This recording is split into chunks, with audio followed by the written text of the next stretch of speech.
ಅಲ್ಲಿ ನೋಡಿ ಆ ಗಗನ ಮಾರ್ಗದಲ್ಲಿ ಸುಂದರವಾದ ವಿಮಾನಗಳಲ್ಲಿ ಅನೇಕ ಗಂಧರ್ವ ನಾರಿಯರು ಹೇಗೆ ಕಿನ್ನರ ಗೀತ ಆಡುತ್ತಾ ಸಾಲು ಸಾಲಾಗಿ ಹೋಗುತ್ತಿರುವರು. ನೀನು ನೋಡು ಗೌರಿ, ಆ ಸಂಭ್ರಮವನ್ನು ನೋಡುವ ಅಗತ್ಯ ನನಗಿಲ್ಲ. ಭೂತೇಶ್ವರ, ನಮಗೋಸ್ಕರವಾಗಿ ದೇವಲೋಕದ ಬೆಳಗಿನ ಭಿನ್ನಾಣ ಹಸ್ತದಿಂದ ಕಲ್ಯಾಣ ಮಂಟಪ ರಚಿಸುವನು ನನ್ನ ತಂದೆ ದಕ್ಷ ದೇವನು. ಆತನ ಮಗಳು ನಾನಲ್ಲಿವ ಶೇಖರ. ಆಧಾರಿಗೆ ತಿಳಿದಿದೆ ನೀನು ದಕ್ಷ ದೇವನ ಮಗಳೆಂದು. ನಾನು ದಕ್ಷ ದೇವನ ಮಗಳಾಗದಿದ್ದರೆ ನನಗೆಲ್ಲಿಂದ ಬಂತು ಸಂತೋಷ. ಅಲ್ಲಿ ಹೋಗುತ್ತಿರುವ ಸುರನ್ನ ನೀನು ದಕ್ಷ ದೇವನಿಗೆ ಮಗಳಾಗಿದ್ದರೆ ಕರೆ ಸುದ್ದಿ ಜನ ನಿಮ್ಮಪ್ಪ ದಕ್ಷ ದೇವ ನಿನ್ನನ್ನು. ಹಾಗಾದರೆ ನಾನು ದಕ್ಷ ದೇವನ ಮಗಳಲ್ಲವೇ ಸ್ವಾಮಿ? ನೀವು ನನ್ನ ತಂದೆ ಜಾಮಾತನಲ್ಲವೇ?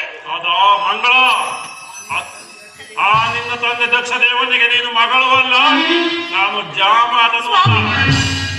ನನಗಿರುವ ಮಂದಿರಕ್ಕೆ, ಪಿತ ಮಂದಿರಕ್ಕೆ, ದೇವಗಿರಿಗೆ ಯಾರಿಂದಲೂ ಕರೆಸಿಕೊಳ್ಳದೆ ಹೋಗಬೇಕೆಂದು ನೀವು ನನಗೆ ಹೇಳಿದ್ರಲ್ಲವೇನು? ಹೌದು, ಅವನೋರ್ವ ರಾಜಸಿಂದ ಕೂಡಿದ ಅಹಂಕಾರಿ. ಕಾಡಿನಲ್ಲಿ ವಾಸ ಮಾಡುವ ದುಷ್ಟ ಮೃಗಗಳಿಗುಂಟು ಶಾಂತಿ, ಉತ್ತದಲ್ಲಿ ವಾಸ ಮಾಡುವ ವಿಷ ಸರ್ಪಗಳಿಗುಂಟು ಶಾಂತಿ. ಆದರೆ ನಿನ್ನ ತಂದೆ ದಕ್ಷ ದೇವನಿಗಿಲ್ಲ ನಮ್ಮಲ್ಲಿ ಶಾಂತಿ. ಶಾಂತಿಯಿಂದ ಮಾತನಾಡುತ್ತಿರುವಿರಿ? ಮಾತನಾಡುವ ಸಂಭವ ಉಂಟು, ಮಾತನಾಡಿದೆನು.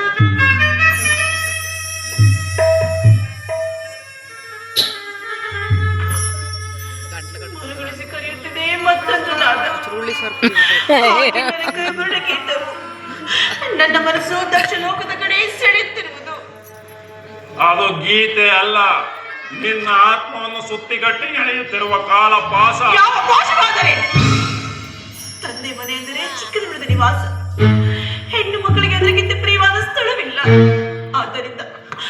ಆದ್ದರಿಂದ ನನ್ನ ಅಪ್ಪನ ಮನೆಗೆ ಹೋಗಲೇಬೇಕು ಸ್ವಾಮಿ. ಅಡಬೇಡ ಸತಿ.